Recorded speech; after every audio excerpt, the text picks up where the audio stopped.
Hello friends, అందరు ఎలా ఉన్నారు? నేనైతే చాలా బాగున్నాను. మా గాజులరేగ విలేజ్లో సాలివీధి అనే ఒక ఏరియా ఉంది. ఆ ఏరియాలో దుర్గాదేవిని పెడుతున్నారు నవరాత్రుల సందర్భంగా. ఈరోజు అయితే రాట కార్యక్రమం జరుగుతుంది. చూడండి, వీధిలో ఉన్న ఆడవాళ్ళందరినీ పిలిచారనమాట తాంబూలంకి. పూజ అయితే ఆల్రెడీ జరుగుతుంది. చిన్న ఆడవాళ్ళందరికీ పసుపు రాసి పారాని పోస్తున్నారు. చూడండి ఇక్కడ నేను ఎప్పుడు పుట్టా నాకే తెలియదు. చేశారా?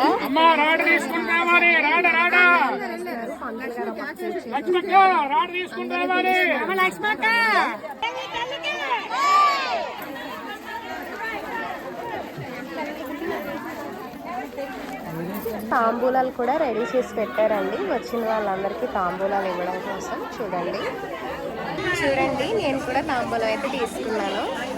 Bye bye.